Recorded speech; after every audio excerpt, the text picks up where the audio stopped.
Well, that one stings a bit. 22-0 lead, outscored 38-7 the rest of the way. For all the changes that came coming into this game, still saw a lot of the same things in this one.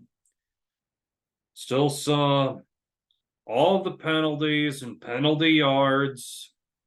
And once again, the defense wilts in the second half. Goes from 22-10 at halftime, get outscored 28-7 in the second half, and lose the game by 9 points. Now, that said, I will say there are some positives in this game that this team can build on going into the future. I really thought Ford did a satisfactory job tonight. He wasn't necessarily going to go out and do the most elaborate passing scheme ever. This wasn't going to be Air Croyel or anything like that to start off with. He was, for all intents and purposes, a game manager tonight. He just needed to make the right decisions, get the ball to the open guy in space. He took a couple of deep shots. He obviously connected on that one to Mitchell, but he made a mistake with that interception, and then they botched the handoff later in the game, and that's where I thought the game really turned around. It was 22-10, then that happens. Winnipeg drives the other way and scores. Obviously, the Elks answered with that touchdown to Moore. But after that, I really still believe that after that Winnipeg touchdown following the fumble, the doubt crept into Edmonton's mind, and the defense just couldn't hold it back anymore.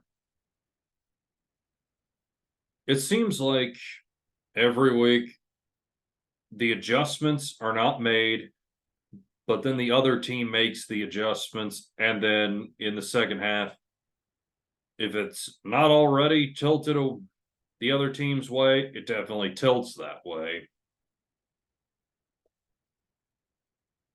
I was glad to see the running game finally getting involved. I'm just like, where has this been all year? Definitely took advantage of Winnipeg's defensive ends playing really wide. They said, you want to line up really far outside the tackles? We're just going to run some draw plays. And it worked.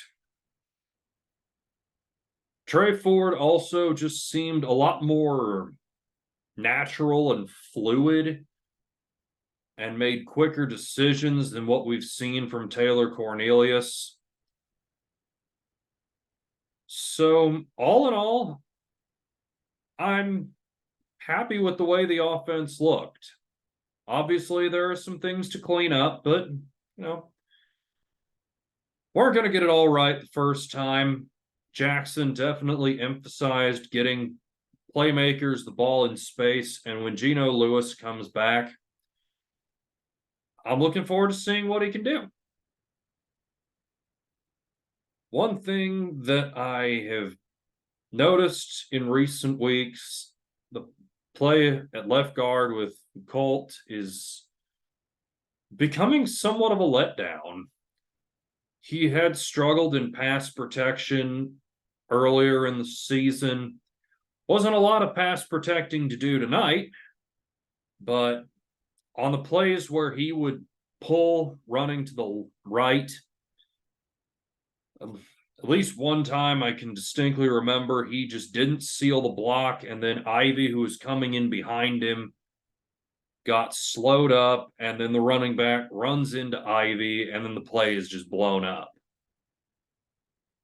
I don't know if there is realistically a better option at left guard, but it's something to definitely keep an eye on.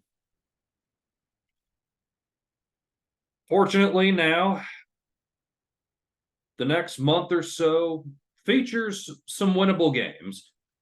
Got Calgary, Ottawa, Hamilton coming up.